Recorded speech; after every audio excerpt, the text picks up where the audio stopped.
La primera profecía no fue pronunciada por un profeta, fue declarada por Dios mismo en un jardín donde acababa de entrar la muerte. Adán y Eva estaban desnudos, no solo de ropa, sino de inocencia.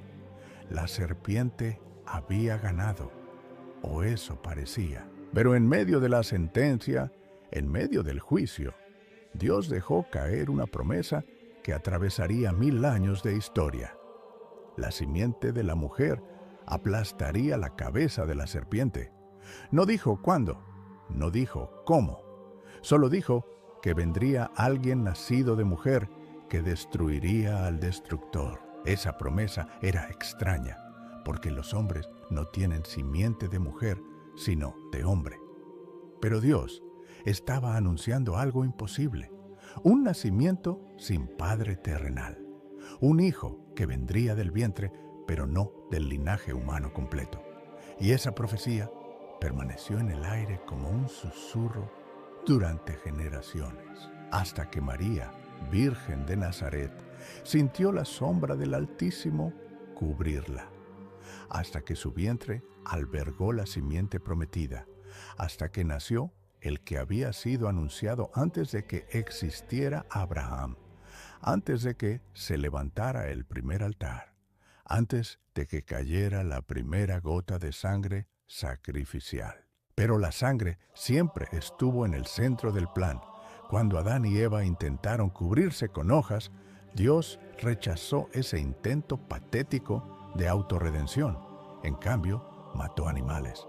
La Biblia no especifica cuáles, pero sí dice que Dios hizo túnicas de pieles.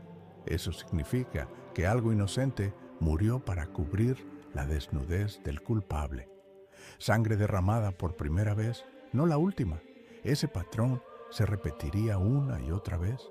Cada sacrificio en el Antiguo Testamento era un recordatorio de que el pecado cuesta vida, de que la culpa no se borra con promesas ni con buenas intenciones, se lava con sangre. Y entonces llegó Abel, el primer adorador genuino.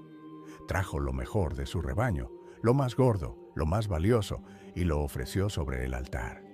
Su hermano Caín trajo productos del campo, fruto de su esfuerzo, trabajo de sus manos. Dios aceptó la ofrenda de Abel y rechazó la de Caín, no porque odiara las verduras, sino porque Abel entendió algo que Caín ignoró.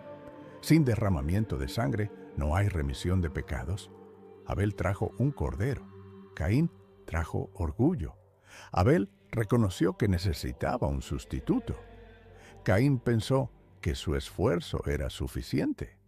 Y esa diferencia marcó la línea entre la adoración aceptable y la religión muerta. Los siglos pasaron y la promesa del Cordero seguía resonando.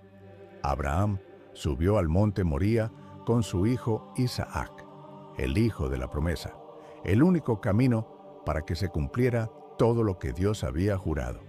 Y cuando Isaac preguntó dónde estaba el cordero para el sacrificio, Abraham respondió con una frase profética que ni él mismo entendía completamente. Dios proveerá el cordero, hijo mío. No dijo, yo proveeré. Dijo, Dios proveerá. Y en ese momento, en esa montaña, Dios detuvo la mano de Abraham y proveyó un carnero enredado en un arbusto. Pero esa no era la provisión final. Era solo una sombra. Porque 2000 años después, en esa misma región, en ese mismo monte, Dios proveería el cordero definitivo. Y esta vez no detendría el cuchillo. Cuando Israel salió de Egipto, la 10ª plaga exigía sangre. No había negociación. O moría el primogénito, o moría un cordero. Cada familia debía elegir un cordero sin defecto, sin mancha, perfecto. Debían sacrificarlo al atardecer. Debían poner su sangre en los postes y el dintel de la puerta. Y cuando el ángel de la muerte pasara esa noche, vería la sangre y pasaría de largo. No era la fe del israelita lo que lo salvaba, no era su etnia, no era su sinceridad, era la sangre. Si había sangre, había vida. Si no había sangre, había muerte. Así de simple, así de brutal, así de claro. Y el Cordero no podía tener defecto. Dios fue específico, sin cojera, sin ceguera, sin ninguna imperfección. Debía ser perfecto porque representaba algo perfecto, alguien perfecto. El profeta Isaías lo vio 700 años antes de que ocurriera. Como cordero fue llevado al matadero. Como oveja, delante de sus trasquiladores enmudeció y no abrió su boca. Fue herido por nuestras transgresiones, molido por nuestros pecados. El castigo de nuestra paz cayó sobre él y por sus llagas fuimos nosotros curados. Isaías no estaba describiendo un animal, estaba describiendo al Mesías, al Cordero humano, al sacrificio que terminaría con todos los sacrificios. Cuando Juan el Bautista vio a Jesús caminando hacia él, junto al río Jordán, no lo llamó maestro, no lo llamó profeta, no lo llamó rey, lo llamó por su nombre profético más antiguo. He aquí el Cordero de Dios que quita el pecado del mundo. Juan entendió lo que muchos no entienden todavía. Jesús no vino principalmente a enseñar, vino a morir, no vino a dar ejemplo, vino a dar su vida, no vino a inspirar, vino a expiar. Y cada cordero sacrificado desde Abel hasta Juan había estado apuntando a ese momento, a ese hombre, a esa cruz. El día que Jesús murió era la Pascua. No fue coincidencia, fue precisión divina. Mientras los corderos eran sacrificados en el templo para la cena de Pascua, el Cordero de Dios era sacrificado en el Gólgota para la redención del mundo. Y cuando todo se consumó, cuando Jesús exhaló su último aliento, el sistema de sacrificios quedó obsoleto. El velo del templo se rasgó de arriba a abajo, no de abajo hacia arriba, como si el hombre lo hubiera roto, de arriba hacia abajo, porque fue Dios quien lo rompió. Ya no hacía falta más sangre de animales, ya no hacía falta más corderos. El Cordero perfecto había llegado. El Cordero prometido había cumplido. Y ahora entendemos por qué Dios no aceptó las hojas de higuera, por qué rechazó la ofrenda de Caín, por qué exigió sangre en Egipto, por qué cada sacrificio debía ser sin mancha, porque todo apuntaba a uno solo, al único que podía cargar el pecado del mundo sin quebrarse, al único cuya sangre podía limpiar no solo por un año, sino para siempre. Si estás escuchando esto y nunca has entendido por qué Jesús tuvo que morir, ahora lo sabes, porque desde el principio, desde el jardín, estaba escrito que vendría un Cordero. Y ese Cordero tiene nombre. Su nombre es Jesús. Si este mensaje tocó tu corazón, suscríbete a este canal, porque necesitas escuchar el resto de la historia. Y déjame un comentario contándome qué profecía te impactó más. Quiero leerte. 700 años antes de que sucediera, el profeta Miqueas escribió algo imposible de inventar. De ti, Belén Efrata, pequeña entre los millares de Judá. De ti me saldrá el que será Señor en Israel. No dijo Jerusalén, la ciudad del rey David. No dijo Hebrón, donde David fue ungido. Dijo Belén, un pueblo tan insignificante que apenas aparece en los mapas antiguos. Un lugar donde nacían ovejas, no reyes. Pero Dios tiene una manera particular de trabajar. Elige lo débil para avergonzar lo fuerte. Elige lo despreciado para confundir lo exaltado. Y eligió Belén para que nadie pudiera atribuir la grandeza del Mesías a la grandeza de su ciudad natal. Pero la profecía era más específica todavía. No solo dijo dónde nacería, sino de quién descendería. El profeta Isaías lo declaró con claridad absoluta. Saldrá una vara del tronco de Isaí y un vástago retoñará de sus raíces. Isaí era el padre de David. Esto significaba que el Mesías vendría del linaje davídico, no de cualquier tribu, no de cualquier familia, de la casa de David. Y cuando Mateo escribió el Evangelio, dedicó 17 versículos completos a trazar la genealogía de Jesús, no porque le sobrara tinta, porque cada nombre en esa lista era una prueba. Cada generación era un eslabón en la cadena profética. Abraham engendró a Isaac, Isaac a Jacob, Jacob a Judá, y así hasta llegar a José, esposo de María, de la cual nació Jesús. Pero aquí está el misterio que volvía loca a la mente humana. Los profetas decían que sería rey, que se sentaría en el trono de David para siempre, que su reino no tendría fin, que las naciones le servirían y los pueblos se postrarían ante él.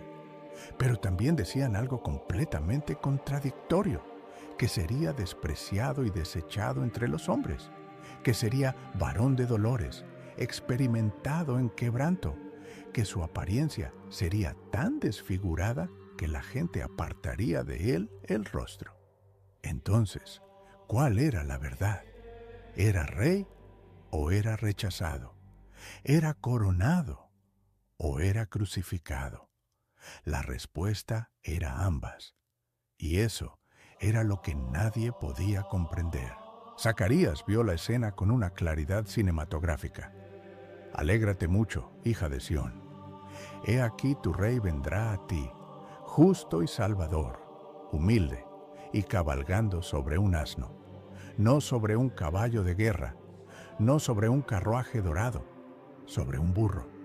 Los reyes romanos entraban a las ciudades conquistadas sobre caballos blancos, con legiones marchando detrás, con estandartes ondeando al viento, pero este rey vendría sobre un animal de carga, símbolo de humildad y paz.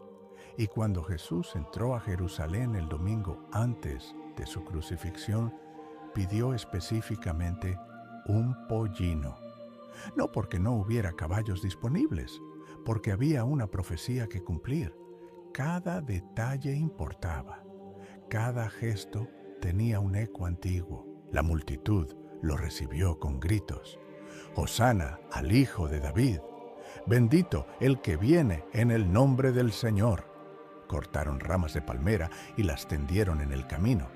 Pusieron sus mantos en el suelo como alfombra real. Por un momento pareció que finalmente lo reconocían, que finalmente entendían quién era. Pero 5 días después, esa misma ciudad gritaría algo diferente.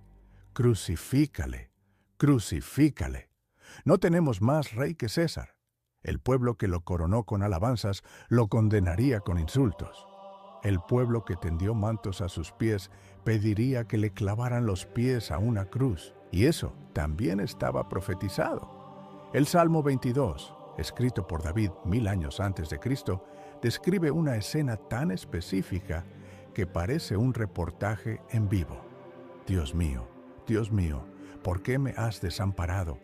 Todos los que me ven se burlan de mí. Estiran los labios, menean la cabeza. Se confió en el Señor, líbrelo Él. Horadaron mis manos y mis pies. Puedo contar todos mis huesos. Me miran y me observan.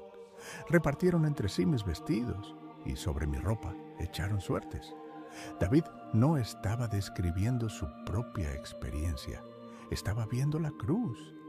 Estaba viendo al Mesías colgado entre cielo y tierra, abandonado por los hombres y aparentemente abandonado por Dios. Cuando los soldados romanos crucificaron a Jesús, hicieron exactamente lo que el Salmo había predicho.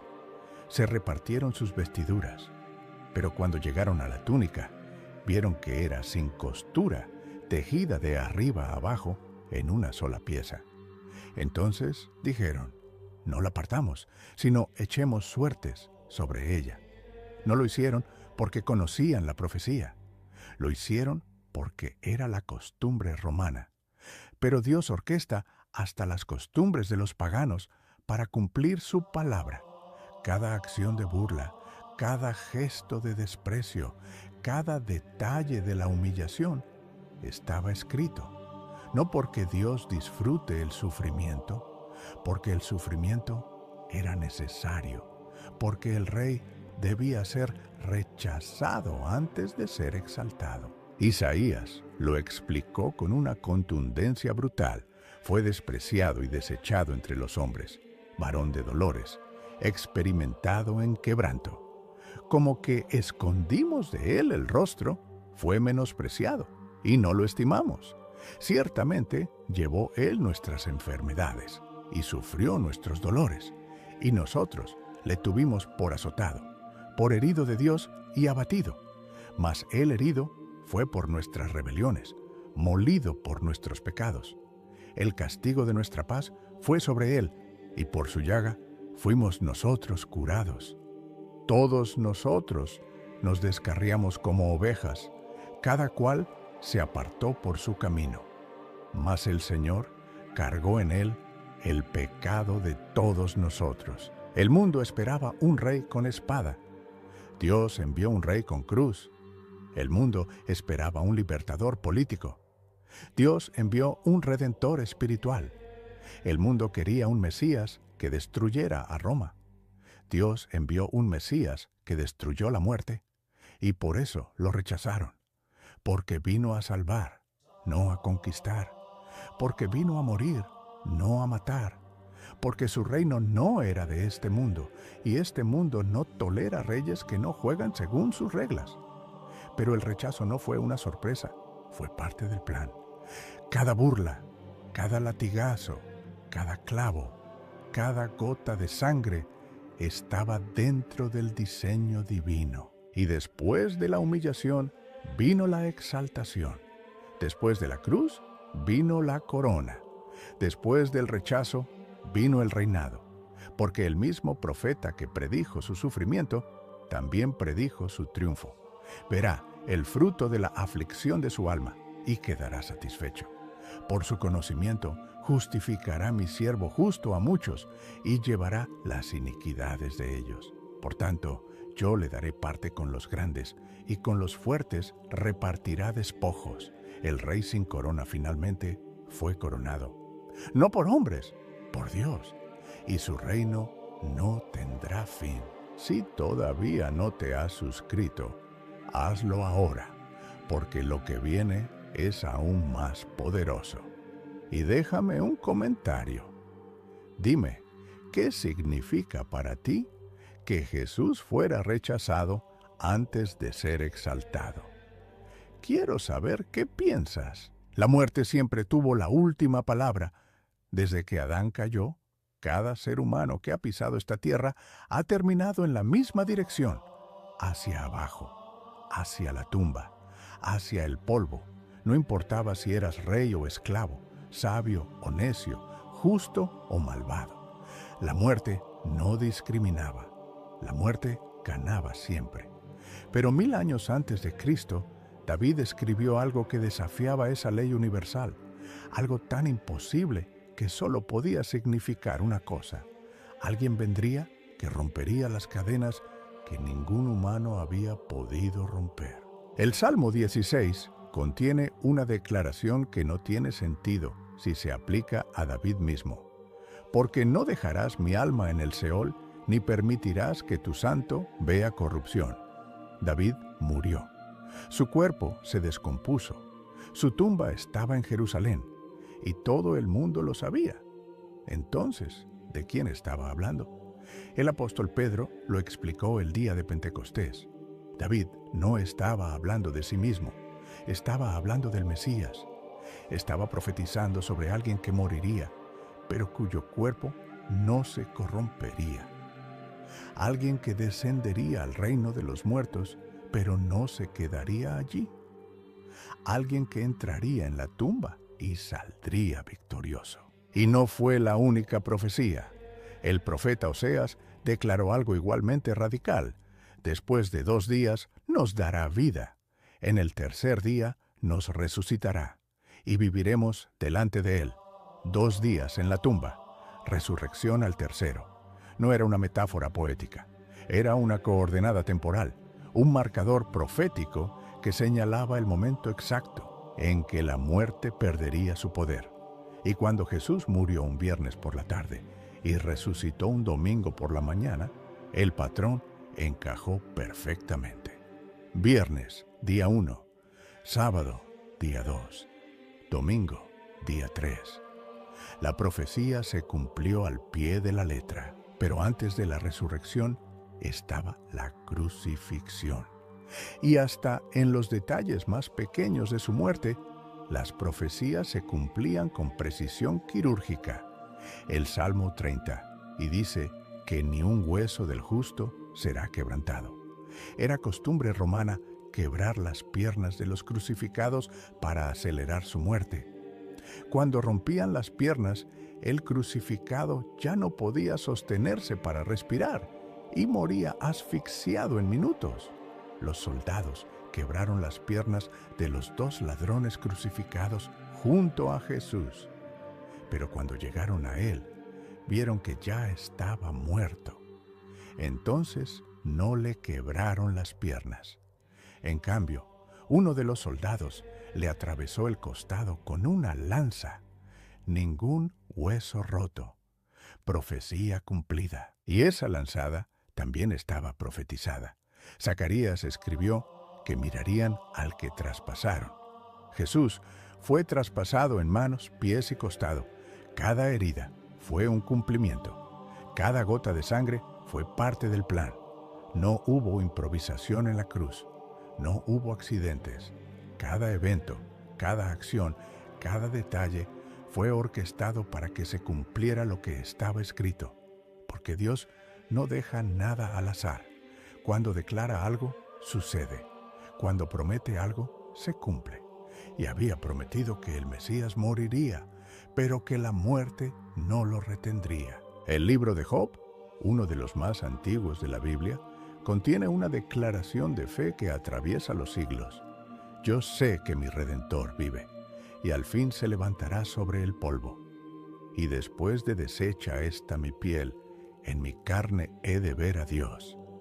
Job estaba hablando de resurrección corporal, no de un espíritu flotando, no de una existencia etérea, de carne y huesos resucitados, de un cuerpo que había muerto, pero que volvería a vivir. Y eso era exactamente lo que Jesús prometió. Destruid este templo, y en 3 días lo levantaré. Ellos pensaron que hablaba del edificio. Él hablaba de su cuerpo. Cuando María Magdalena llegó al sepulcro el domingo por la mañana, esperaba encontrar un cadáver.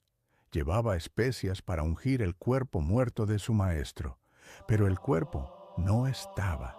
La piedra había sido removida, no desde dentro, porque eso era imposible, desde fuera, y no por manos humanas.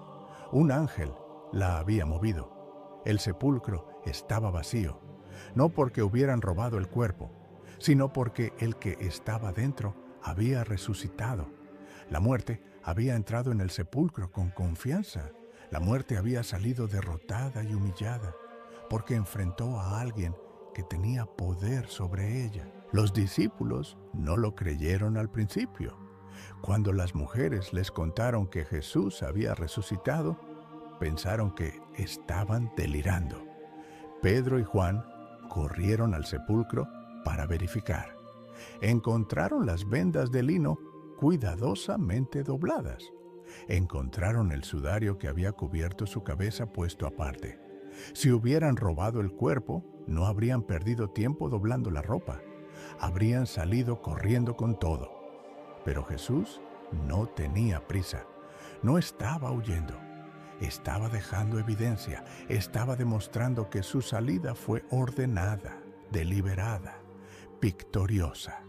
No escapó de la muerte. La conquistó. Y entonces comenzó a aparecer. Primero a María, luego a los discípulos reunidos, después a más de 500 personas a la vez. No fue una alucinación colectiva, no fue un mito inventado décadas después. Fue un evento histórico, presenciado por cientos de testigos, muchos de los cuales murieron defendiendo esa verdad. La gente no muere por algo que sabe que es mentira. Los discípulos fueron torturados, apedreados, crucificados, decapitados, y ninguno se retractó, porque no estaban defendiendo una filosofía, estaban testificando de un hecho. Vimos al Señor, comimos con Él, tocamos sus heridas, está vivo. La resurrección no fue un bonus opcional en el Evangelio, fue el punto central. Pablo lo dice con claridad brutal. Si Cristo no resucitó, vana es nuestra predicación, vana es también vuestra fe. Si Cristo no resucitó, aún estáis en vuestros pecados. Si Cristo no resucitó, somos los más dignos de conmiseración de todos los hombres. Pero Cristo sí resucitó de los muertos, primicias de los que durmieron, porque por cuanto la muerte entró por un hombre, también por un hombre vino la resurrección de los muertos. La tumba vacía es la diferencia entre el cristianismo y cualquier otra religión. Mahoma está muerto, Buda está muerto, Confucio está muerto, sus tumbas están ocupadas. La tumba de Jesús está vacía. Y porque Él resucitó, nosotros también resucitaremos. Esa es la promesa, esa es la esperanza, esa es la razón por la que Pablo pudo decir: ¿dónde está, oh muerte, tu aguijón? ¿Dónde, oh sepulcro, tu victoria? La muerte perdió su poder, la tumba perdió su dominio. Y todo porque un hombre entró en ella y salió vivo. Todas las profecías del Antiguo Testamento apuntaban a este momento. El Cordero sacrificado, el Rey rechazado, el cuerpo resucitado. Cada palabra se cumplió, cada promesa se materializó, cada profecía cerró su círculo perfecto. Y ahora tú tienes que decidir qué harás con esta verdad. Si este mensaje cambió tu perspectiva, necesito que te suscribas y que lo compartas. Y déjame un comentario diciéndome qué significa para ti que Jesús haya vencido la muerte, porque esa victoria también es tuya.